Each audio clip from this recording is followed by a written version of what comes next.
Indiana fans voiced discontent, raised suspicions after Fever's Caitlin Clark, Raven Johnson update. Just when the Indiana Fever found its footing again, they have a sombering news. They are currently preparing to host the physical Toronto Tempo team, which is the fifth-ranking offense in the league right now. This means that even though the Fever is fourth in scoring this season, it would need some extra fuel to continue its three-game winning streak. But their latest injury report suggests some difficulties ahead. Less than 24 hours away from their home game, the Fever released its injury report naming both their offensive mastermind and defensive rookie. Caitlin Clark is probable due to her back issues, something that has been a lingering issue this season. She was previously using a back wrap when off the floor to manage the pain, but she was not seen wearing it recently. Meanwhile, rookie guard Raven Johnson is questionable for her left ankle. Indy Star Sports' Chloe Peterson revealed that the South Carolina product tweaked her ankle in the portion of practice open to media today. The team will continue monitoring her ahead of the tip-off. It is worth noting that both statuses can be changed if improvement is seen even ahead of the game. Them not being out is a good thing, too. Clark's presence on the report has become increasingly common over the last few weeks as she continues to manage a lingering back issue since the May 20th debacle. Status report for tomorrow's game versus Toronto. Caitlin Clark, probable, back. Raven Johnson, questionable, left ankle, PI seed, twitter.com/CV2LRSJQJY.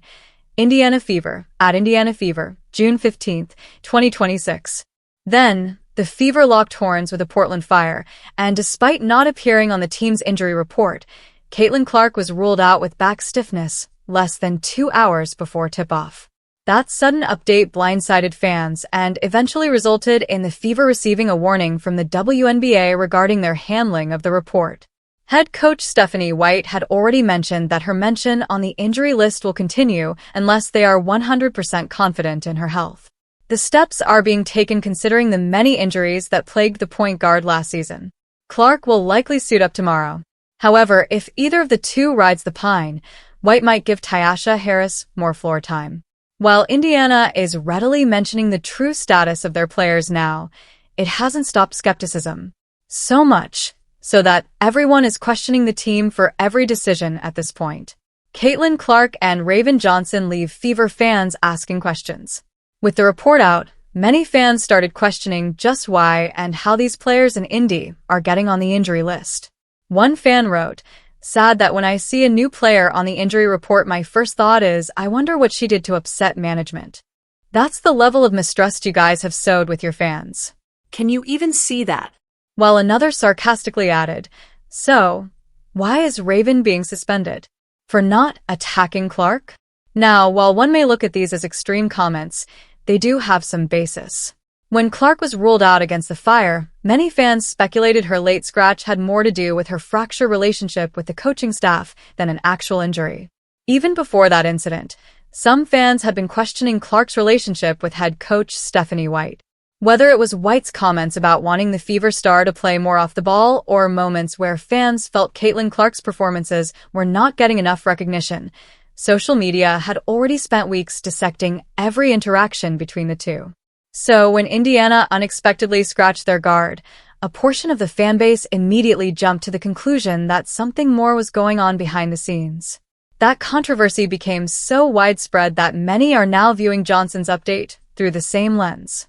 How the hell Raven Johnson got hurt? She barely played minutes. Is it because Raven actually passed the ball to CC? She don't ball hog like Kelsey Mitchell. Is she on suspension time like Sophie did? Wondered another follower. The tension between the fanbase and the Fever management is continuously increasing, and White is becoming a target for all. But as Peterson mentioned, Johnson hurt herself during a practice session, and certainly that's not something that even White would want, given the Tempo has a strong offense, something that can give the Fever a tough challenge. Others were more concerned about Caitlin Clark's status itself. CC playing basketball in the WNBA, Griner and the rest of the league is playing football in the NFL. Or practicing Brazilian Jiu-Jitsu. No wonder she is hurt or probable, one fan wrote. In Indiana's recent win over Connecticut, Clark absorbed significant contact from Brittany Griner on multiple possessions without receiving a whistle. One of those plays even sent the Fever star crashing to the floor. In fact, while Griner has always been a physical player, given her position, she has received multiple fouls, including a flagrant one foul as recently as June against the Atlanta Dream. So, from the fans' perspective, if Clark continues taking hits like that, it is hardly surprising to see her repeatedly appear on the injury report. Another added, 9 games in a row sounds like a preemptive excuse in case she gets cooked again. The comment reflects the growing discussion surrounding her injury designation. Since her surprise late scratch against the Fire, the Fever have routinely listed their star guard as probable because of her lingering back issue. However, Tempo is a physical team, which means they can stop Clark just like the Portland Fire did. In their 100-84 loss, Clark was held to just 6 points throughout the game. And if that was to happen again, some wonder if that's simply a well-thought-out plan to keep the point guard's image clean. However, who doesn't have a bad night at their job? Their reasoning is fairly simple. WNBA injury reporting rules allow teams to make late decisions on players who are listed as probable or questionable. So, after receiving a warning from the league for how they handled the 24-year-old's reporting, Indiana has taken a more cautious approach by including her on the injury report ahead of games, which is a head-scratcher in itself. As a result, Clark is listed as probable, even though she has continued to suit up and play through the issue. For now, Clark is still expected to suit up against Toronto. But after everything that has unfolded over the past few weeks, many Fever fans will likely wait until tip-off before feeling completely confident she is taking the floor.